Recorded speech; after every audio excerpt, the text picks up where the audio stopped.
Hi friends, welcome to my channel. ఈ video వెళ్ళకంటే ముందు please like చేయండి, షేర్ అండ్ సబ్స్క్రైబ్ చేసుకోండి ఛానల్ని. మన భారతదేశంలో మళ్ళీ ఎన్నికల నగారా మోగింది ఫ్రెండ్స్. మన భారతదేశంలో జమ్మూ కాశ్మీర్ యూనియన్ టెరిటరీ అంటే కేంద్ర పాలిత ప్రాంతానికి ఉన్న హర్యానా రాష్ట్రాలకు అసెంబ్లీ నియోజకవర్గాలకు ఎన్నికలు జరుగుతున్నాయని ఎలక్షన్ కమిషన్ విడుదల చేసింది నోటిఫికేషన్. జమ్మూ కాశ్మీర్ కేంద్ర పాలిత ప్రాంతంలో 3 దఫాలుగా ఎన్నికలు నిర్వహిస్తామని ఎలక్షన్ కమిషన్ చెప్పడం జరిగింది. సెప్టెంబర్ 18 మొదటి ఫేజ్, సెప్టెంబర్ 25న సెకండ్ ఫేజ్, అక్టోబర్ 1న థర్డ్ ఫేజ్ ఎన్నికలు జరుగుతాయి అని ఎలక్షన్ కమిషన్ విడుదల చేసింది.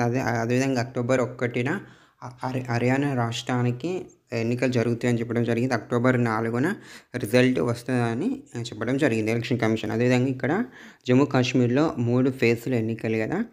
ఫస్ట్ ఫేజ్ ఎలక్షన్ వచ్చేసి ఆగస్ట్ 20 రోజున నోటిఫికేషన్ వస్తుంది. ఆగస్ట్ 27 రోజున నామినేషన్ స్వీకరిస్తారు. 28 పరీక్షలు ఇస్తారు. 30 ఉపసభ ఎంచుకుంటారు. సెప్టెంబర్ 18 ఫస్ట్ ఫేజ్ ఎలక్షన్స్ అనేవి జరుగుతాయి. సెకండ్ ఫేజ్ ఎలక్షన్స్ వచ్చేసి నవంబర్ 29 నామినేషన్లు నోటిఫికేషన్ వస్తుంది. సెప్టెంబర్ 5 వరకు స్వీకరిస్తారు. 6న పరీక్షలు ఇస్తారు. 9న ఉపసభ ఎంచుకుంటారు. అదేవిధంగా 25 రోజున ఎన్నికలు జరుగుతాయి. థర్డ్ ఫేజ్ ఎలక్షన్స్ కొన్ని హర్యానా రాష్ట్రాలకు ఎన్నికలు వచ్చేసి సెప్టెంబర్ 5న నోటిఫికేషన్ వస్తుంది. సెప్టెంబర్ 12 రోజున స్వీకరిస్తారు. 13న పరీక్షలు ఇస్తారు. 17 రోజు ఉపసభ ఎంచుకుంటారు. ఫస్ట్ అక్టోబర్ రోజున ఎన్నికలు జరుగుతాయి. వీటికి మొత్తం అక్టోబర్ 4న రిజల్ట్ అనేది రావడం జరుగుతుంది.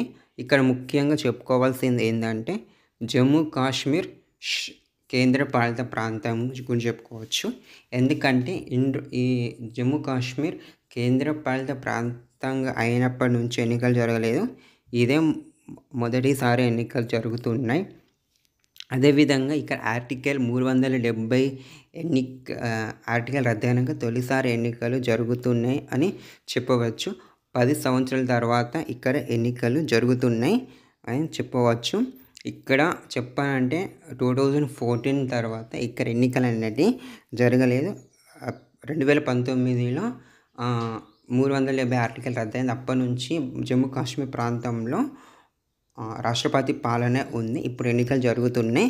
సుప్రీంకోర్టు ఇటీవలనే సెప్టెంబర్ 30 లోపల ఎన్నికలు జమ్మూ కాశ్మీర్ ప్రాంతాలకు జరగాలని చెప్పడం జరిగింది. అందుకే ఎలక్షన్ కమిషన్ అనేది విడుదల చేసింది. ఎందుకంటే సుప్రీంకోర్టులో కొంతమంది 370 ఆర్టికల్ పైన కోర్టులో కేసు వేయడం జరిగింది. అప్పుడు కోర్టు ఏమైనా తీర్పు ఇచ్చిందంటే 370 ఆర్టికల్ అనేది కరెక్ట్ అని చెప్పడం జరిగింది.